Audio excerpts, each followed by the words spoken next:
Juan, contame un poco qué es la UIF. La UIF es la unidad antilavado de la Argentina, que no solamente lo hace la Argentina para cumplir, digamos, con sus preocupaciones internas, sino para cumplir con normativas internacionales que tienen que ver con evitar el lavado de dinero, sobre todo porque los que usufructúan ese negocio del lavado de dinero, que son fundamentalmente los países más poderosos, Estados Unidos, Inglaterra, y los que ya conocemos históricos, pero que son nichos de mercado, como Luxemburgo, Suiza y demás, se reparten esa torta del lavado, digamos. O sea, no es que están todos haciendo todo lo posible para que no haya lavado, sino que lo que están haciendo es que se lave en estos bancos, con estas tarifas, con esta prolijidad y demás.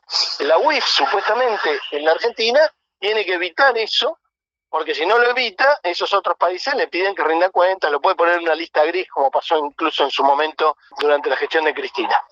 Entonces, la UIF tiene que evitar que haya facilidad de lavar dinero en la Argentina en el sistema formal financiero o en el sistema de compra-venta de bienes. Para eso sirve la UIF. ¿Vino de alguna forma cumpliendo con ese laburo?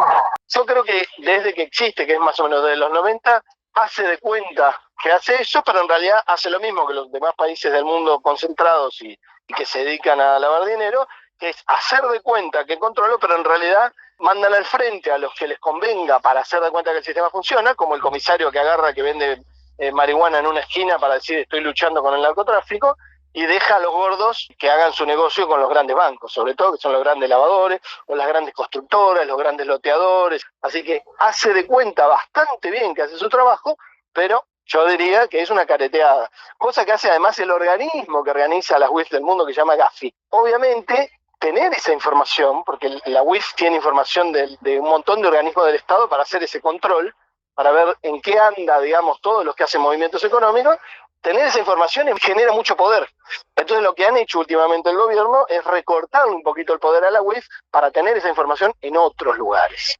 Puede ser el Banco Central, la FIP o la CIDE, la ex CIDE, ¿no? El gobierno no solo porque se ha convertido en el referente de la destrucción de los controles del Estado, sino porque, como vos decís, piensa beneficiar a algún amigo, omitir otras cosas, beneficiar aliados.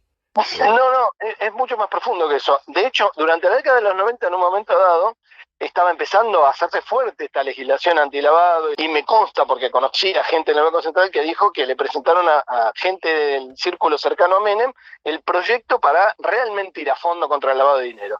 Ese ministro y algún secretario de Menem dijeron, vos estás totalmente loco, si llegás a hacer eso, la convertibilidad estalla. ¿Qué quiere decir eso? Que la convertibilidad en parte se sostenía mucho y que tiene que ver mucho con la situación actual, con dólares que venían del narcotráfico, el tráfico de armas, el tráfico de personas, o de cosas que estaban absolutamente en la informalidad o en la economía subterránea, la evasión, etcétera.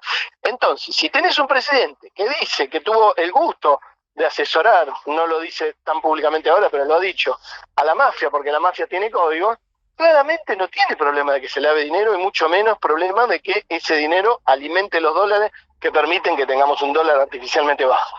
Entonces lo que están haciendo es justamente tratar de que los dólares negros, grises, cualquier actividad lícita o ilícita, pero lícita con evasión, por ejemplo, o ilícita con narcotráfico y demás, que alimenten al dólar de manera tal de sostener este artificio, porque a ellos no les importa el color del dinero. Todos son verdes para ellos. Incluso de Argentina o del resto del mundo. Cuando hicieron el blanqueo era una joda absoluta. ¿Entendés? De hecho, yo creo que había algunos que estaban preocupados en los bancos y en el Banco Central y se armaron cuentas especiales para este blanqueo, cosa que normalmente yo no he visto nunca, jamás. Ningún país del mundo, ¿no? Y además, obviamente, este blanqueo fue el más generoso de la historia que yo recuerdo, porque en determinadas condiciones no te cobraban nada, cero. Y los blanqueos se supone que es, te perdono para que vos traigas ese dinero y de alguna manera genere circuitos financieros que le den algo a la sociedad para que eso no esté en un canuto y además le pagas algo al Estado. Bueno, acá hasta $100.000 que además no te controlaban, con lo cual podías, si tenía una familia de 5 miembros, cada uno presentaba $100.000, te cobraban cero y los dejabas 2 días en el banco y después los sacabas y te cobraban cero. ¿Entendés? O sea, es bastante alevoso el nivel de financiamiento que tiene este gobierno con el dinero que entra para el lavado, ¿no? Y ahora tampoco esto llama la atención de otros países, ¿no? Con el blanqueo hubo algunos corcoveos, digamos, de este organismo internacional que administra el flujo de lavado, que es el Gafi, así como la DEA administra los flujos de droga y no es que la combate, y se hicieron algunos ajustes en la forma en que se podían traer, pero sobre todo los bancos en realidad son los que hacen el ajuste, que le dicen sí o no a cada uno de los que vienen, o lo mandan al frente, porque en realidad en todo el tema de antilavado, la norma absoluta es dejar correr e informar. No trabes la operación. Es decir, si viene un tipo con 10 millones de dólares y una valija al banco a depositarlos, lo tienen que dejar depositarlo y avisarle a la UIF que en todo caso hará algo, bloquearlo o algo así. Pero no tiene que decirle, no, señor, si no me lo explican no se lo tomo. Dicen, listo, démelo y mándeme esta declaración jurada para ver de dónde lo sacó. Entonces así funciona el mundo. Sí, tal vez no fue el motivo de la pregunta que quería hacer. Me refería a si hay países del mundo que, atento a lo que hizo el gobierno con la UIF, recientemente no puso el grito en el cielo, como diciendo, sos muy desprolijo. No, te lo dije que el Gafi lo hizo, que es el organismo que de alguna manera coordina las UIF del mundo y que básicamente lo maneja Estados Unidos y que lo que quiere es que el dinero se lave en Estados Unidos porque es indispensable para que Estados Unidos pueda sobrevivir. Argentina le hace competencia. Bueno, le hace competencia. En microescala y sobre todo para los más alevosos o los más complicados que probablemente en Estados Unidos no lo dejen ni entrar porque son demasiado complicados y lo pueden dejar pegado a alguien, ¿no? Entonces, concretamente, si hay algo que hizo el gobierno es favorecer a los bandoleros de siempre. Pero es imposible negarlo porque el propio presidente tiene antecedentes de haber asesorado gente que se dedicaba a cosas muy ligadas al lavado de dinero y en algunos casos lo ha explicitado como que admira a la mafia. Entonces, un tipo así jamás te va a ir en contra de tus propios ex clientes, que uno nunca sabe cuánto son de ex clientes y cuánto no, ¿no? Juan, muchas gracias. Un piacere, un abrazo grande.